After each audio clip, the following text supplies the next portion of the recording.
Guardians of the Galaxy Volume 2 is written and directed by James Gunn and stars everybody from the first film with the additions of Kurt Russell, Palm Clementieff, and Elizabeth Debicki. And Guardians of the Galaxy Volume 2 sees the Guardians encountering Peter Quill's father, Ego, played by Kurt Russell, while they're on the run from the Ravagers and a race known as the Sovereign. Now, I was incredibly stoked to see this movie because, of course, the trailers were just incredible and I thought it just looked so fresh and new. But I was cautiously optimistic going into the film after I started hearing some divided opinions, especially within the YouTube movie critic community. So in terms of where I stand in that divide, I personally really love this movie. I really do. I think it's one of the most entertaining films in the MCU so far, although it's definitely flawed and nowhere near one of the best. But it does prove that James Gunn still knows how to make a movie that is just stupidly entertaining, and it officially makes the Guardians my favorite characters in the entire MCU. However, it is pretty uneven throughout. First of all, this is easily the best looking MCU film so far, and that's mostly thanks to Henry Brahm's cinematography, which uses this brand new Red Weapon 8K camera that does up the psychedelia a lot with all the colors and whatnot. But of course, the production design, the makeup, the practical effects, they completely remove any doubt that you're watching a movie because you just sort of accept that you're on a different planet with a bunch of aliens. And the soundtrack to this movie is still great. It still nails that carefree but sincere and sentimental attitude that the Guardians themselves have. And while there aren't as many standout songs in the movie, in my opinion, the individual songs in the soundtrack are all still really good. And in the film, they use The Chain by Fleetwood Mac really well, and they use Father and Son by Cat Stevens really, really well. That's one of my favorite songs of all time, and I'm glad more people are hearing it. Also, I really appreciate how they use the main Guardians theme a lot more from Tyler Bates, because it really does up the hype for a lot of scenes. And let's talk about this cast, man. Every single cast member in this movie is an absolute superstar, but if I had to pick standouts, I would pick Chris Pratt, who is still just endlessly charismatic as Star-Lord, but he's also still very deeply human. Bradley Cooper's performance as Rocket Raccoon still continues that balancing act of being really aggressive, really funny, but being filled with pain as well. I know some people did not like Karen Gillan's performance as Nebula, but I actually think she's really, really good in the movie because she is angry for pretty much the entire film, but there is nuance to her anger and you just really eventually get to care about Nebula a lot. But easily the best part of this cast and the best part of the film, arguably, is Michael Rooker as Yondu. The places they go with Yondu in terms of emotional content is very unexpected, but it feels still completely natural for this character, and he just becomes like one of the most memorable people in the entire franchise. One other thing that this movie still gets right, that the first movie also got right, is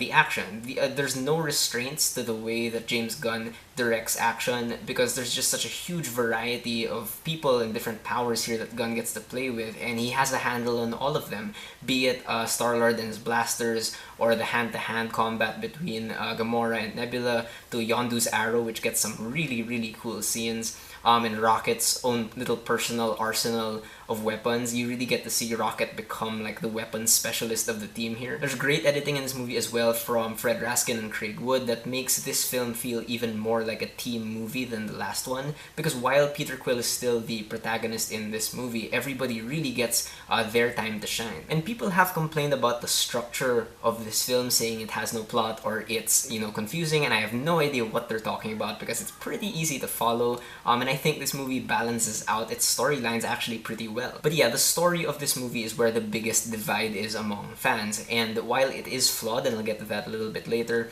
it really didn't bother me as much because for me this movie is all about the characters, and you could argue that these characters are pretty much in the same place as they were from the first movie. However, for me, having the Guardians of the Galaxy movies be episodic in nature works for me. I don't know, it's because the characters just have so much charisma, and it just reminded me of like an old school Star Trek sort of thing where the characters don't necessarily change, but they're so fun to watch that it's okay just seeing them in different situations. Now, there are negatives to this movie, definitely. For one, the script does take a lot of shortcuts, and there are a lot of scenes of just expository dialogue that do kind of slow things down a bit. But my biggest complaint, I guess, about this movie is the Ego storyline, which is the main storyline of the movie.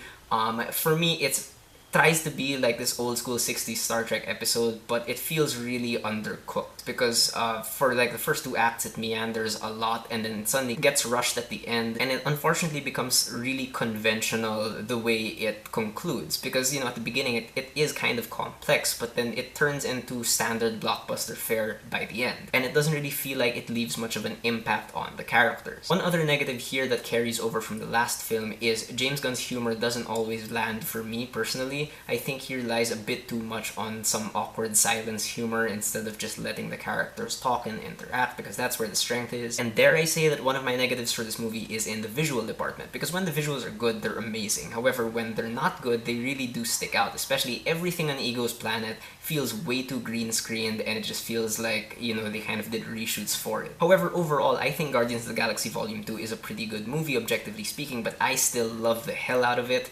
I think your enjoyment of this movie will really depend on how much you enjoyed the first one. And if you're the kind of person who wants, all the MCU movies to add something to the entire universe, you might be disappointed by this because it really doesn't connect to the MCU at all. However, if you're fine with the characters, you will have a blast with this movie. Alright, so those are my thoughts on Guardians of the Galaxy Volume 2. Have you guys seen it? What do you think about it? Whatever you guys think, whether you agree with me or not, please leave me a comment. Let's have a conversation.